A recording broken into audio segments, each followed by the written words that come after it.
Okay, here we are. Hi everybody, it's Brian and Deborah Collins again, doing the third in our series of cooking videos for the library.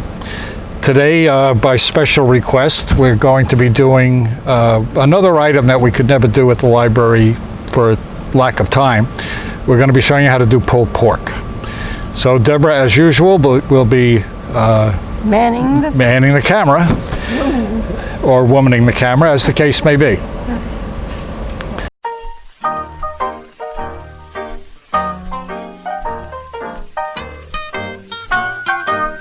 Okay,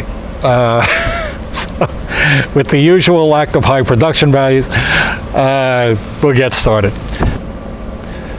Okay, so today we're going to be doing the side dishes first. Many of the people at the library have expressed a desire to know the recipe for chow chow, which we've served many times and goes great with really any barbecue. Chow chow is a pickled cabbage dish made all over the South and is served hot or cold. Think of it as more flavorful sauerkraut, maybe. So what we have here is 5 pounds of cabbage cut as though we were making coleslaw, which is to say it's shredded. And I also have in here some carrots. And what I do with this, to the 5 pounds of cabbage,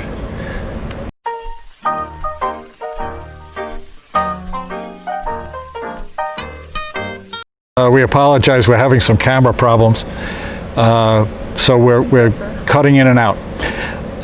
Anyway, as I was saying, what I do with this is to 5 pounds of cabbage, I add a half a cup of salt and mix it together and then let it sit overnight. And what that does is draw out the excess liquid so that we don't have a whole bunch of excess water seeping out of the cabbage. The next day, which is today, I put in the pot here, Deborah, if you want to come over this way. Okay? In this pot, I have 6 cups of white vinegar, to which we're going to add 5 cups of just plain white sugar.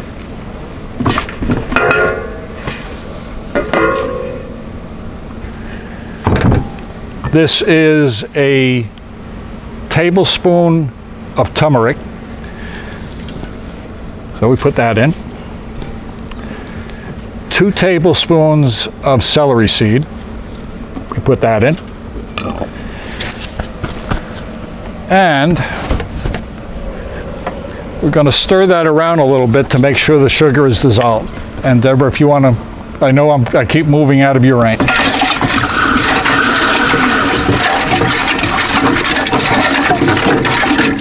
Okay. To this, now, if I was going to go from scratch, I would use 10 tomatillos, and I'd cut them up and puree them. But for around the house and general purposes, I use Goya medium salsa verde. And we're going to put 2 bottles of that straight in with the rest of the liquid.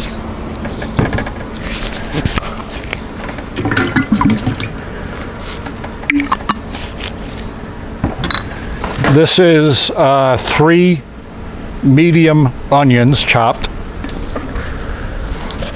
and 6 green bell peppers chopped.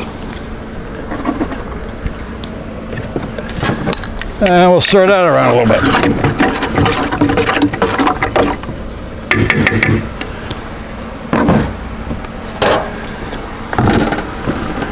We add the carrot and the cabbage, and I don't bother rinsing it off. I just don't add any additional salt. So in we go.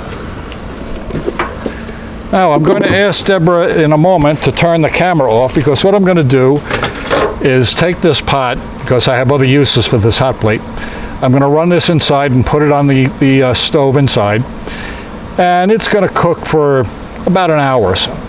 So Deb, if you would. We're going now to start on the pork itself. Pulled pork is usually made from one of two pieces of the pig. Either the shoulder, which is obviously this part up here, or the Boston butt, which has nothing at all to do with the butt, but which is the part right behind the shoulder. For myself, I usually use a boneless butt, just because it's easy to cook, and lacking a bone, it cooks a little bit faster. But for today, we're using the pork shoulder, which you can find in most markets, oftentimes for as low as 69 cents a pound, but generally fairly cheap. Now it comes, and Deb, if you can come down a little bit onto the table, it comes with skin on. That's the outside part here. Now, leaving the skin on doesn't do the pork any favors. It just, because in a smoker, the temperature doesn't go high enough to crisp the skin. So we're going to take the skin off.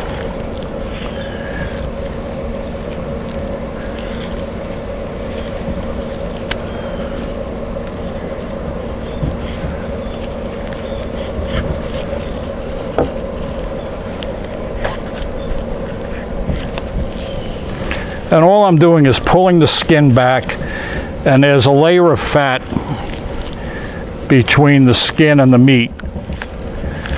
So I'm cutting through that layer of fat. I want to take some of the fat with me on the skin for reasons that I'll show you in just a moment.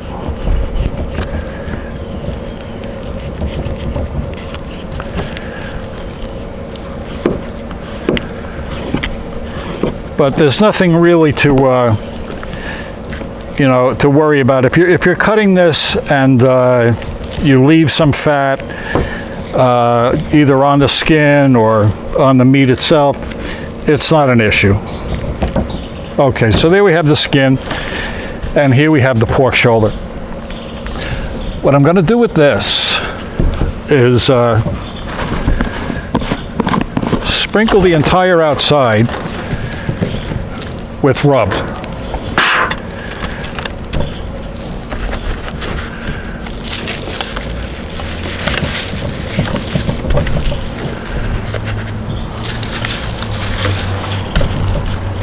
And in case you're wondering that I'm not terribly concerned about putting my hand in here, it's because this is 90% salt and there's nothing that's going to grow in there.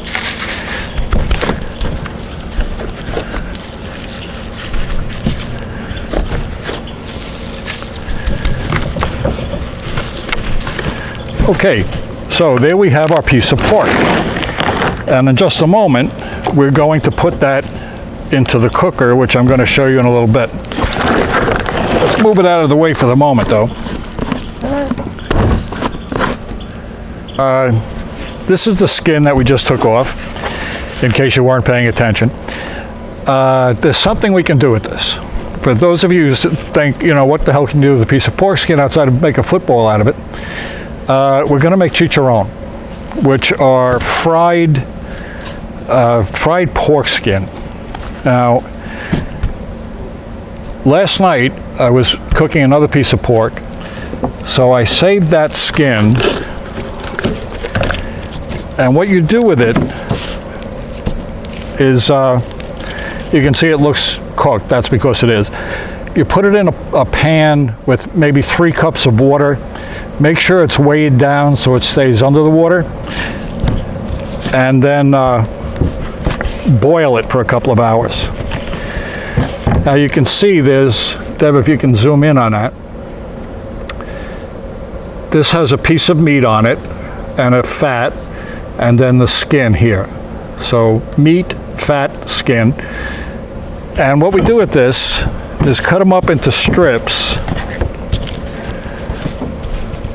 after they've been boiled, because the skin having been boiled, you can see that the knife is going through it fairly easily. It's really pretty tender. You still wouldn't want to eat it the way it is.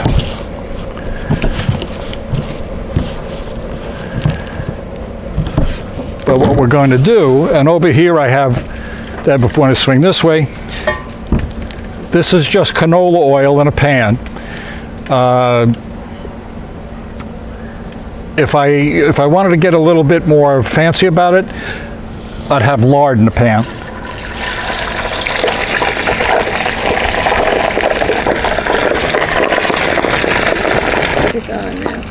All right, so Deborah has made the scary trip over here by this boiling fat.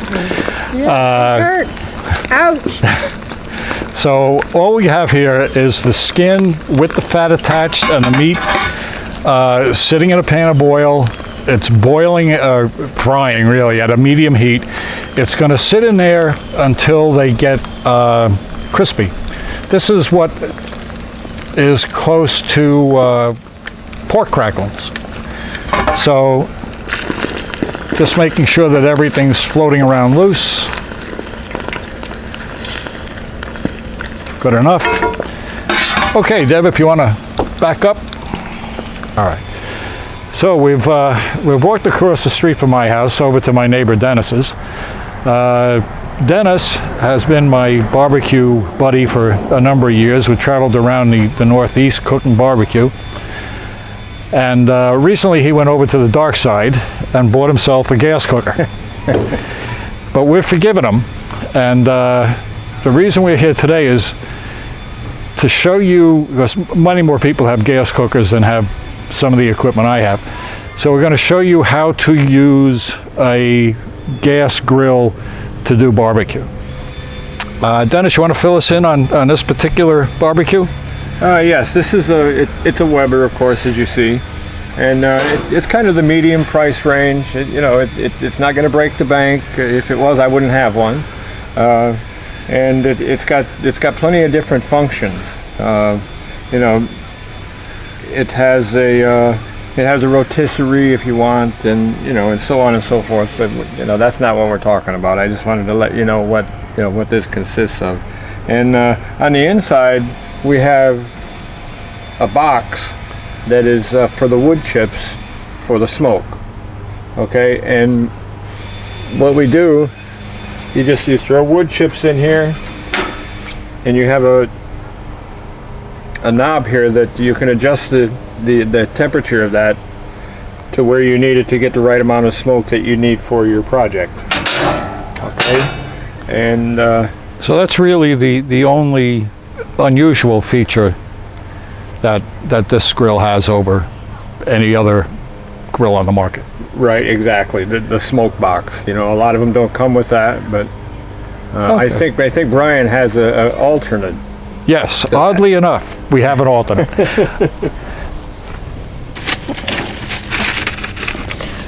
What we've done is take a little packet of tin foil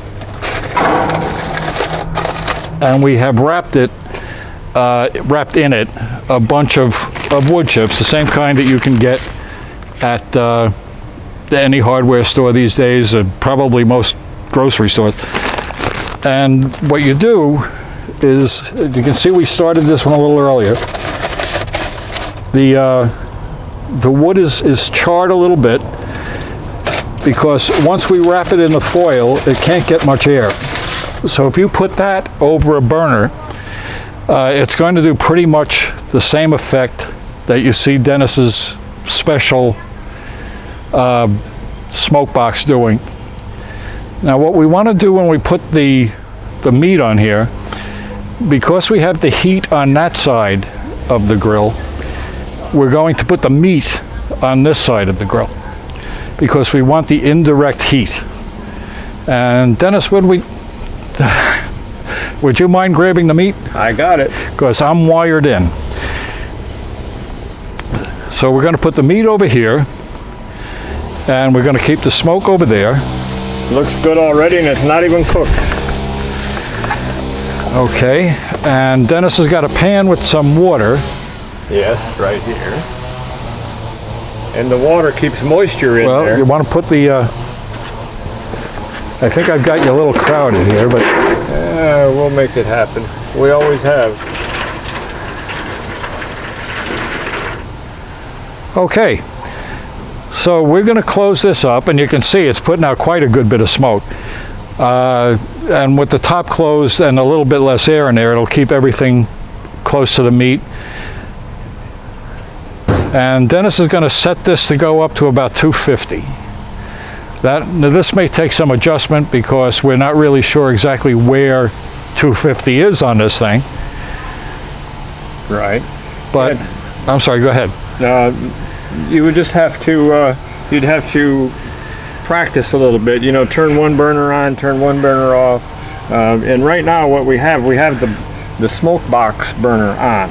And that's how I would start it and see what the temperature comes to. You know, we're looking at 250 degrees is our optimum. And if that's not enough, then we can go to the next burner over, and we can actually turn that on, and we can get a little more heat if needed. So that's pretty much how to get your smoke effect on a gas burner. The great advantage to this is that we both get to go take a nap now, and nobody has to watch the grill. So we'll be back in a couple of hours, and we'll take a look at the meat and see how it's coming along, and move on from there. Dennis, thank you. you're welcome. Anytime.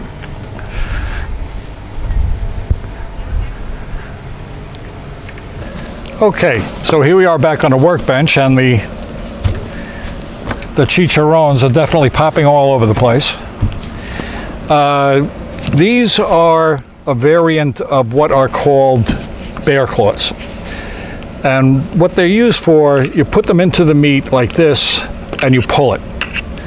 Hence the name pulled pork. So we're going to be using those in just a second, and the reason I had this bowl here is because I need a space to operate in. And that little pan is not going to do it. Now the thing with the pulled pork at this point is that it will fall right apart. And I want to make sure Deborah can see that from where she is. But you can just like pull the bone right out like you just saw me do. And really break it apart with your hands. Now what I'm going to do, because this is very hot,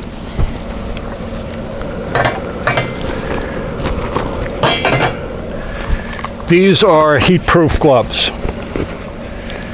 A great present for your favorite barbecuer if you have one, or for yourself.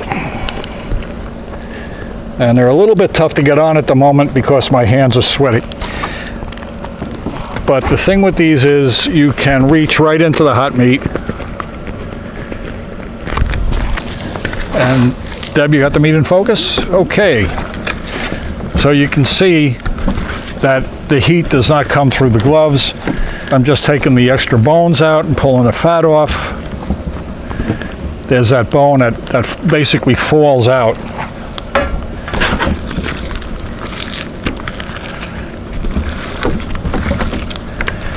Now the outside surface is what's called bark. It's the brown crispy pits that are the best part of the whole thing, for my opinion anyway. A little piece of bone. Okay, so now with the claws,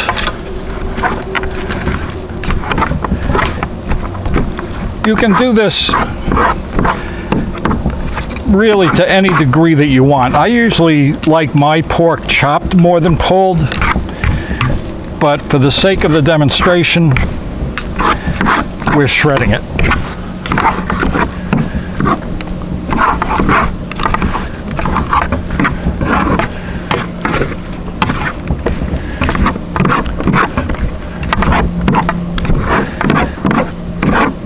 And if Deborah can get a good focus on that, you can see that the pork falls into the fibers, the muscle fibers. Any pieces that are too big a quick squeeze will take care of breaking them down. And there we go. Now what I usually do at this point, when you make the pork, the rub is mostly on the outside. A good bit of it is lost.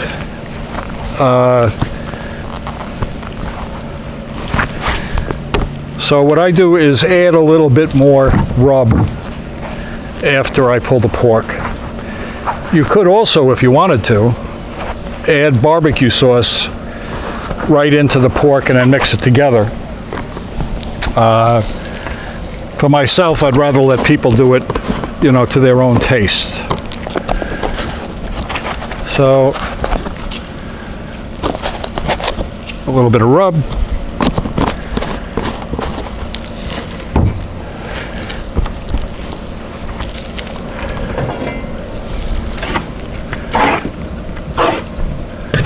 Toss that around.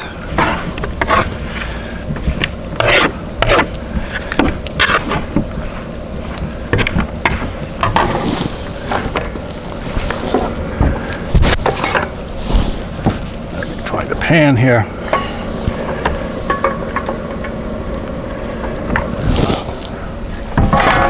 I usually put this back into the pan that it was sitting in because I have all the juices in the bottom of the pan,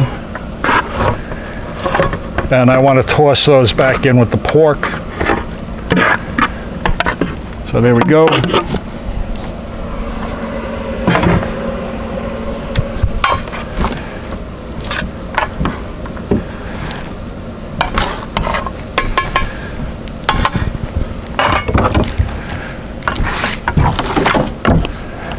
Okay, Deb. Zoom in on that. And that's our pulled pork. And Deborah and I are going to, we got a couple of minutes to go on our chicharron. So we're going to let those finish cooking. And then we're going to come back and plate this whole dinner up for you. And then Deborah and I are going to have pulled pork for dinner. So we'll be back in just a moment.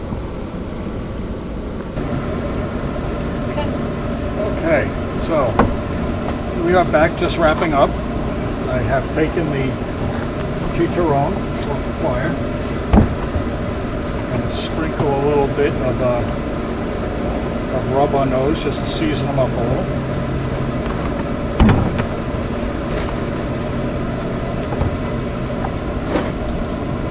We have the chow chow, which is named off the stove. Put a label or two on that.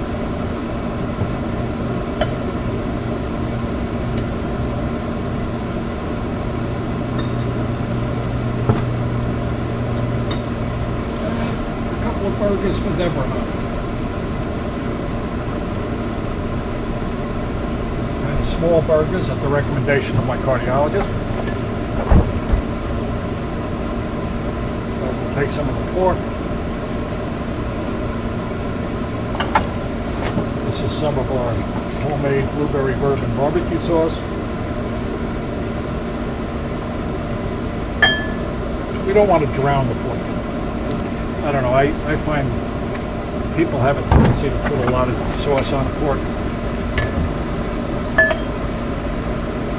I always figured that the sauce should add to the pork, not cover it up.